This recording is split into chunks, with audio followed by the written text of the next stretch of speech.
আসসালামু আলাইকুম। আজকের যে টপিকস নিয়ে কথা বলবো এটা আমি কোনো ফেসবুক লাইভে করছি না। ফেসবুক লাইভে না করার কারণ হচ্ছে নেটওয়ার্ক অনেক সময় ইস্যু থাকে, যার কারণে এটাকে রেকর্ড করে তারপরে আমি এটা আর কি ফেসবুকে আপলোড করে দেব। আমার ইচ্ছা ছিল যে ইউটিউবে একটা চ্যানেল ওপেন করে সেখানে আর কি ভিডিও আপলোড করার, কিন্তু এখনও ওইরকমভাবে হয়ে ওঠে নাই। কারণ ইউটিউব চ্যানেল মেনটেন করা বা এটা ওপেন করে এটা একটা কন্টিনিউয়াসলি প্রসেসে আর কি ইউটিউব চ্যানেলটা আসলে মেনটেন করতে হয়। আসলে ওইরকমভাবে মনে হয় আমি এখনও অতটা বেশি ক্যাপাবল না। আজকে একটা ইন্টারেস্টিং একটা বিষয়ে কথা বলবো। সম্প্রতি আমেরিকার ইলেকশনে যে আমরা দেখলাম যে ডোনাল্ড ট্রাম্প জিতলো, এবং ও জিতার পিছনে একটা খুবই গুরুত্বপূর্ণ একটা জিনিস ইম্প্যাক্ট ফেলেছিল। এটা অনেক সময় আমরা অনেকেই হয়তো এটা মিস করে গেছি। সেটা হচ্ছে বর্তমান সময়ের সবচেয়ে ট্যালেন্টেড এবং সবচেয়ে পাওয়ারফুল একজন ব্যক্তি যাকে ধরা হয় সে হচ্ছে ইলন মাস্ক।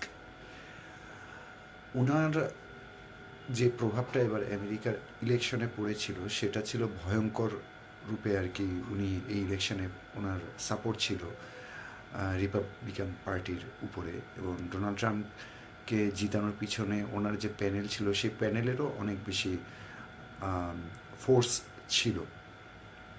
তো ইলন মাস্কের মতো একজন ব্যবসায়ী এবং একজন বুদ্ধিমত্তা সম্পন্ন ব্যক্তি কেন আমেরিকার মতো একটা দেশের রাজনীতিতে এতটা প্রভাব বিস্তার করার চেষ্টা করছে, সেটার পিছনের একটা গল্প আছে। একজন ইলন মাস্ক কেন এত বেশি ডেসপারেট হয়ে গিয়েছে যে আমেরিকার রাজনীতিতে সে তার প্রভাবটা বিস্তার করতে চাচ্ছে, এটা আমার মনে হয় আমাদের সবারই একটা জানা উচিত। এবং এই জিনিসটা খুবই ভালো লাগবে যখন আমার মনে হয় এই জিনিসটা আমরা সবাই ব্যাপারটা বুঝতে পারব। ইলন মাস্ক সম্প্রতি এবছর জর্দান পিটারসন নামে একজন ক্লিনিক্যাল সাইকিয়াট্রিক, উনি আর কি ওনার সাথে একটা ইন্টারভিউতে অংশগ্রহণ করেছিলেন। সেই ইন্টারভিউতে ইলন মাস্ক যে তাকে একটা প্রশ্ন করা হয়েছিল যে পলিটিক্স ভেরি এক ধরনের খুব ডেঞ্জারাস একটা স্পেস। ইলন মাস্কের মতো একজন ব্যবসায়ী পলিটিক্সের মতো একটা জায়গায় কেন নিজেকে যুক্ত করলেন? ইলন মাস্ক সেই প্রশ্নের উত্তরে যেটা বললেন যে আমি আসলে পলিটিক্সে ইন্টারফেয়ার করার পিছনে কারণ হচ্ছে আমি আমেরিকান সমাজ ব্যবস্থা বা পুরো বিশ্বের যে সামাজিক চিন্তা, সেই চিন্তায় একটা বিশাল বড় চেঞ্জ আনার জন্য আমি আমেরিকার পলিটিক্সে অন্তর্ভুক্ত হওয়ার চেষ্টা করেছি। আপনারা জানেন যে ইলন মাস্ক কিন্তু একজন টুইটারের ও কিন্তু কিনে নিয়েছে, এবং ও টুইটার কিন্তু প্রফিটেবল কোনো কোম্পানিও এখন হয়ে ওঠেনি ওর জন্য। কিন্তু এই টুইটারটা কেনার পিছনে কারণ হচ্ছে উনি ওনার চিন্তা ভাবনাগুলোকে ভয়েস রেজ করার জন্য উনি আসলে টুইটারটা কিনেছেন। আরও একটা কারণ আছে, শেয়ার মার্কেট ইস্যু আছে, আরও অনেক পারিপার্শ্বিক বিজনেস ইস্যু। অর্থাৎ এটাকে উনি আসলে এক ধরনের মিডিয়া তৈরি করেছেন ওনার বিজনেসগুলোকে পোর্টফোলিও করার জন্য। ওইসব বিষয়ে আমি যাচ্ছি না। ইলন মাস্ক কেন এবার আমেরিকার রাজনীতিতে এভাবে নিজেকে এতভাবে, উনি কিন্তু $45 মিলিয়ন করে প্রতি মাসে কিন্তু রিপাবলিকান পার্টিতে যতদিন ইলেকশনের সময়টাতে কিন্তু ইনভেস্ট করেছিল। এখানে ইলন মাস্ক ওই ইন্টারভিউতে তাকে জিজ্ঞাসা যখন করা হয় এই প্রশ্নটা, যেটা আমি একটু আগে বললাম, তখন উনি বলেছিল যে ওনার যে ওনার সন্তান ওক মাইন্ড ভাইরাস নামক একটা ভাইরাসের দ্বারা আক্রান্ত হয়ে মারা গিয়েছেন।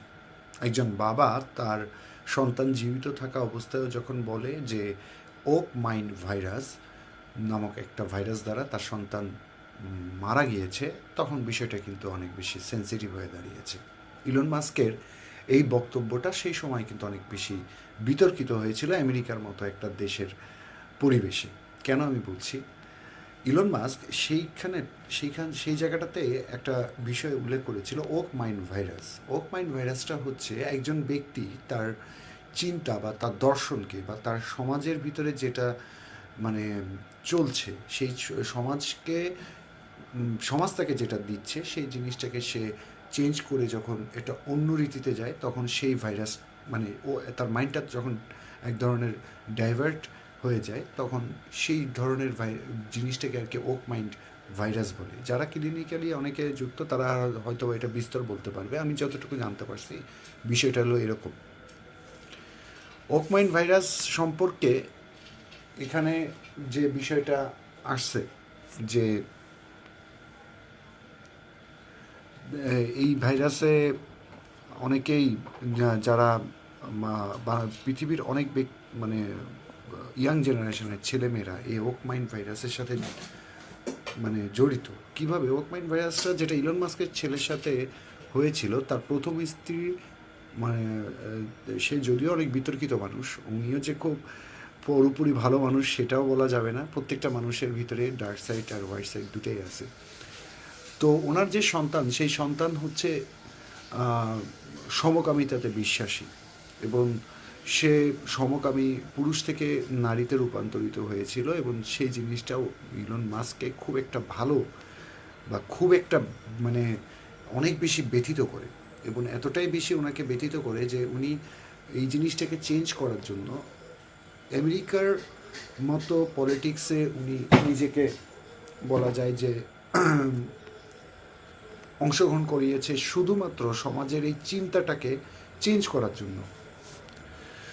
ইলন মাস্কের এই চিন্তা থেকে যেটা বোঝা যায় যে উনি ওই ইন্টারভিউতে বলেছেন যে উনি আসলে সমাজে যেটা অসঙ্গতি সেই জিনিসটা আসলে কখনোই উনি চান না, যে এই সমাজে যে জিনিসগুলো ন্যাচারাল সেগুলো ন্যাচারালি রাখতে চায়। দেখেন, আমরা বর্তমান সময়ে অনেক ব্যক্তিরা আমরা অনেক শিক্ষিত, অনেক বেশি মার্জিত, আমাদের দেশে অনেক আধুনিক সমাজের সাথে মানে ইন্টারফেয়ার করতেছে, বা মানে যেটাকে আমরা কানেক্টেড বলি। আমরা নিজেরাও কিন্তু এই ধরনের এই এলজিবিটি যেটা আর কি সমকামিতা বলেন বা আরও অন্যান্য ইস্যুতে, যে সমস্ত ইস্যুতে আমরা বলি যে আমরা এই জিনিসগুলোকে সাপোর্ট করা হয়, এটা খুবই এক ধরনের আমাদের ধর্মীয় দৃষ্টিকোণ থেকে তো অবশ্যই, এটা একজন মানুষ হিসাবেও এটা আসলে কখনোই আমরা অ্যাকসেপ্টেবল না। এই জিনিসগুলো থেকে আসলে মানে একজন ইলন মাস্ক, উনি কি আমার আপনার থেকে অনেক বেশি মানে উনি কি মূর্খ? উনি তো অনেক বেশি শিক্ষিত, উনি অনেক এত বড় একজন প্রভাবশালী ব্যক্তি, এত টাকা পয়সার উনি মালিক, এত কিছু হওয়া সত্ত্বেও ওনার ভিতরে এই জিনিসটা ওনার মাথার ভিতরে কাজ করছে যে ওনার এই জিনিসটাকে, সমাজের এই চিন্তাটাকে পরিবর্তন করতে চাচ্ছেন। কেন করতে চাচ্ছেন? কারণ হচ্ছে সমাজের যে জিনিসগুলো আমাদেরকে প্রতিনিয়ত একটা মানে এটা আসলে কেমন যে আপনার আমাদের দেশেও কিন্তু আজ থেকে বিগত সরকারের আমলে যখন আমরা দেখছিলাম যে বইতে লেখা হয়েছিল শরীফ থেকে শরীফা, তখন কিন্তু আসিফ যে ব্র্যাক ইউনিভার্সিটির যিনি শিক্ষক ছিলেন, উনি এটা নিয়ে কিন্তু একটা বিতর্কিত মন্তব্য করে আর কি বইটা ছিঁড়ে ফেলেছিলেন। ওই সময় কিন্তু এই ঘটনাটা আমাদের দেশে অনেক বিতর্ক তৈরি করেছিল। তো দেখেন, একজন শিক্ষক থেকে একজন বিশ্বের সবচেয়ে মানে প্রভাবশালী ব্যক্তিও কিন্তু চিন্তা করছে যে যেটা সমাজের ন্যাচারাল, সেই ন্যাচারাল জিনিসটাকে আমরা সবসময় মনে হয় যে আমরা চিন্তা করি যে এই জিনিসটাকে ধরে রাখতে চাই। আমরা চাই যে যেটা আধুনিক সভ্যতাতে আমরা চিন্তা করি যে আধুনিক সভ্যতাতে এই জিনিসটা চলতেছে, আধুনিক আমরা মনে হয় আধুনিক হয়ে যাব। আসলে বিষয়টা এরকম না। প্রত্যেকটা বিষয়ের সবচেয়ে শেষ কথা হচ্ছে আপনার পরিবার।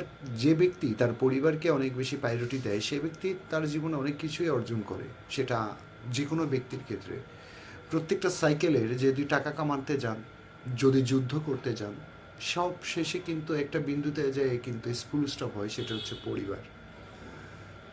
ইলন মাস্কের মতো ব্যক্তি যখন সমাজের এত বড় একটা ইস্যু নিয়ে একটা দেশের রাজনীতিতে এত বড় প্রভাব করে, দেখেন ডোনাল্ড ট্রাম্প কিন্তু ক্ষমতায় আসে নাই, কিন্তু অলরেডি কিন্তু এই এলজিবিটি ইস্যু নিয়ে কিন্তু উনি এটা নিয়ে হয়তো বা স্টপ করার চেষ্টা করবেন, বা এই ধরনের জিনিসকে উনি প্রোটেক্ট করার চেষ্টা করবেন, কারণ ইলন মাস্ক চান যে আসলে এই জিনিসটা পরিবর্তন হোক। এত বড় একটা সভ্য দেশের ব্যক্তিরা যখন এগুলো নিয়ে ভাবে, সেখানে আমাদের মতো দেশের মানুষরা অনেকেই আছি, আমরা কিছু কিছু বিষয়গুলোকে আমাদের নিজেদের সমাজে জোর করে বসাতে চাই, যে আমরা অনেক ধরনের অনেক বিষয়ে স্বাধীনতা নিয়ে কথা বলি, সেই স্বাধীনতাগুলো আসলে আমাদের সমাজের সাথে যায় না। কারণ শুধুমাত্র যে পরিপূর্ণ শিক্ষিত হলে, পড়াশোনা পড়লেই যে আমরা পরিপূর্ণ শিক্ষিত হয়ে যাই, সেই জিনিসটা আসলে ভুল। সর্বশেষ একটা জিনিস দিয়ে আমি শেষ করি। গালিবের একটা খুব বিখ্যাত কথা আছে যে আপনি যখন পশুর সামনে দাঁড়াবেন, সেই পশুকে দেখে যদি মনে করেন যে সেই পশুর ভিতরেই পশুত্ববাদ আছে, তাহলে সেই ধারণাটা ভুল। আমরা মানুষও অনেক সময় পশুর থেকেও অনেক বেশি অধম হয়ে যাই।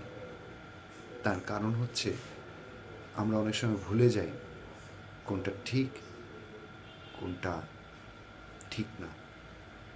ধন্যবাদ সবাইকে।